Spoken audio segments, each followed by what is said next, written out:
전 대법관이었죠. 노태학 전 선고안위원장.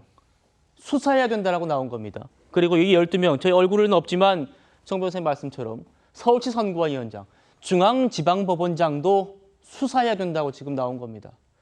자, 이 노태학 위원장 이미 지금 출국 금지 조치는 내려져 있는 상태고 어제는 해외 출장 갈 때마다 배우자를 동행했고 그 배우자는 1,260만 원짜리 비행기 비즈니스석을 나라 돈으로 결제해줬다는 논란까지 불거졌죠.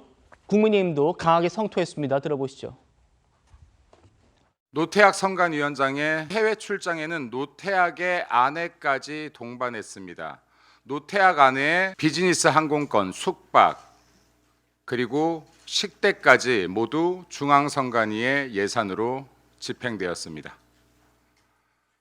정상입니까?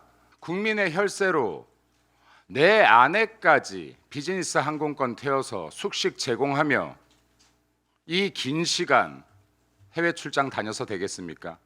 이렇게 잦은 해외 출장 동안에 무엇을 배워오신 겁니까? 무엇을 배워왔길래 투표지조차 부족한 이런 지방선거를 만들어내고 있습니까? 노태학 전 위원장 지금 수사 권고를 받은 상황이고 출국 금지 조치되어 있는데 재임 기간 동안 3번 해외 출장을 갔습니다. 그런데 그 갈 때마다 배우자를 데리고 갔어요. 나라 돈이 모두 2억 원 훌쩍 넘게 들었는데 여기에 배우자의 비즈니스 항공권, 식비, 숙박비 이런 것들 다 포함돼 있을 겁니다. 자 교수님, 이거 다 수사기관이 수사해야 된다는 거예요? 예, 뭐 당연히 뭐 수사를 해야 되는 사안이 아닐까라는 생각이 듭니다.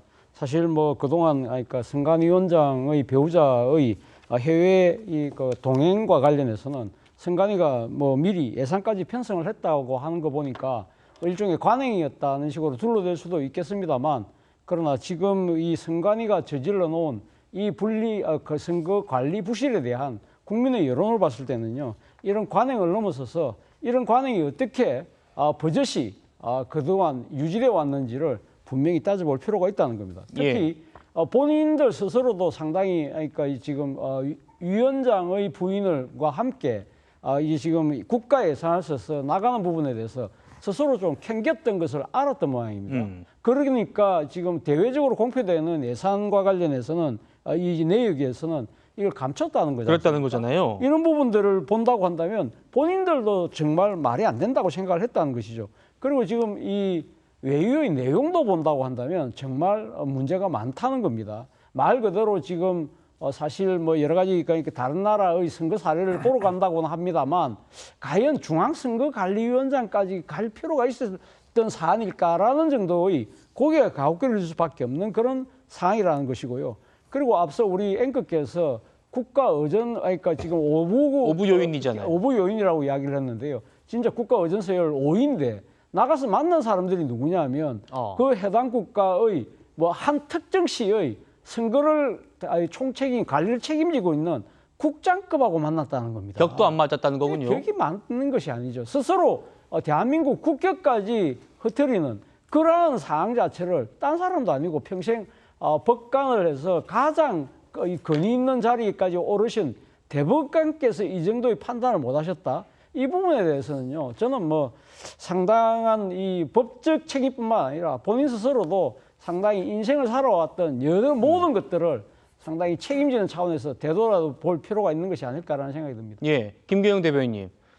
일각에선 공무원 여비 규정에 따르면 공무원이 아닌 사람도 공무 수행을 위해서 여비 지급될 수 있다. 이 얘기를 또 하시는 분들도 있던데 이거는 국가적인 외교, 의전 행위에만 적용된다라는 반박도 있고요. 특히 이제 차 교수님 말씀처럼 국가 외교 의전, 지금 선관위원이 만난 사람들 보면 특정 시의 국장급이라는 거 아니에요. 어떻게 보십니까?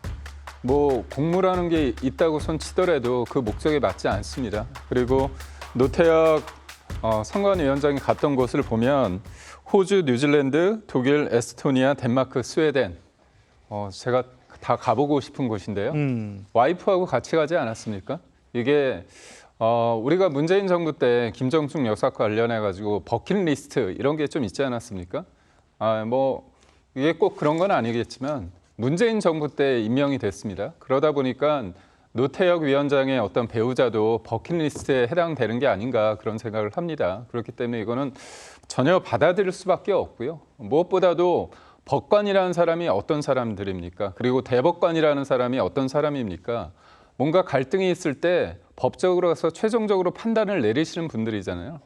상식을 넘어서 그 법이라는 그 준엄한 잣대 위에서 모든 것을 판단을 내려야 되는데 본인이 하는 일에 대해서 이렇게 어떻게 보면 도덕적으로 어떻게 보면 그런 부분에 대해서 날카롭지 못했다, 민감하게 대하지 못했다는 것 예. 자체가 문제일 수밖에 없고 저는 무엇보다도 선관위라는 조직이 이른바 가족회사라는 그런 말이 있지 않습니까? 일종의 음서제가 적용되는 가족회사라 보니까 누구도 원칙에 대해서 말하지 않고 좋은 게 좋다. 그러다 보니까 일종의 이렇게 대접하다 보니까 본인들 입장에서도 크게 문제 예. 인식조차 제대로 하지 못한 것 같습니다. 예, 정 변호사님.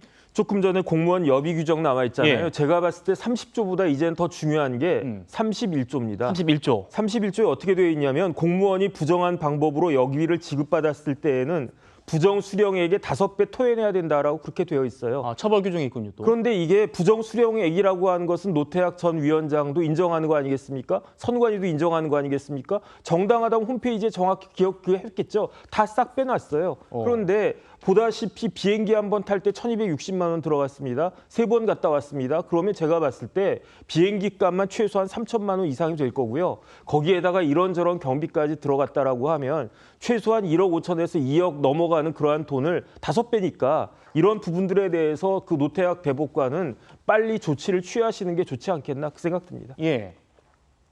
노태학 전 위원장, 투표용지 인쇄 기준이 낮아진 것도 보고받지 못했다라고 진술했다가 뒤늦게야 안건에 있긴 했다라고 말을 바꿨대요. 그러니까 현장에서 투표용지가 부족했던 일도 TV를 보고 알았다, 언론 보고 알았다는 거 아닙니까? 그럴 수밖에 없었습니다. 같이 보시죠. 성춘 대변인님. 네. 재임 기간 동안 노태학 위원장이 선관위 청사에 출근을 며칠 했나? 이 자료가 나왔습니다. 연평균 50일도 출근을 안 했다는 겁니다. 49.8일. 그리고 좀 전 나온 걸 보니까 그러면서도 50일도 출근 안 하면서 4년 동안 비상근으로 1억 7,910만 원 수당으로 받아갔대요.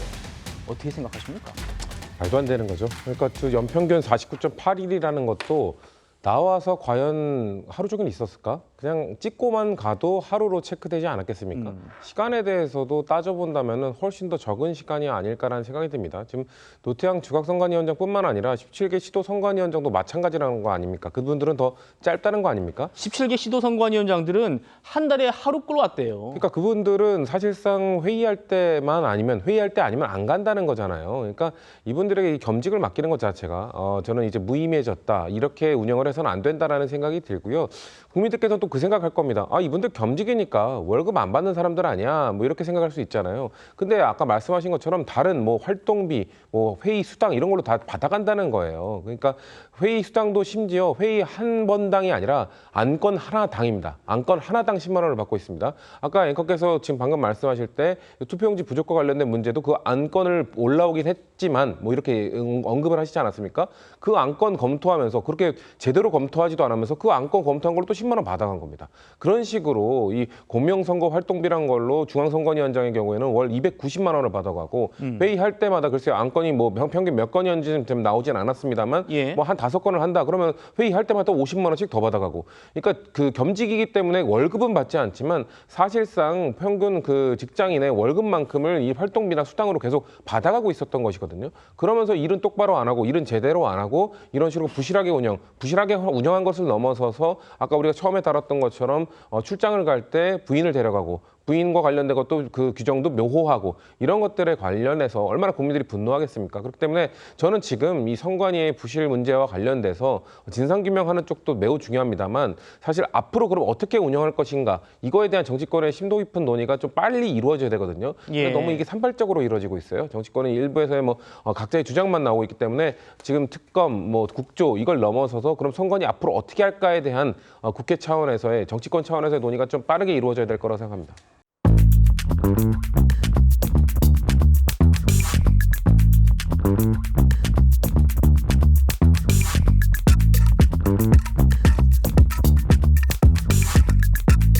있습니다.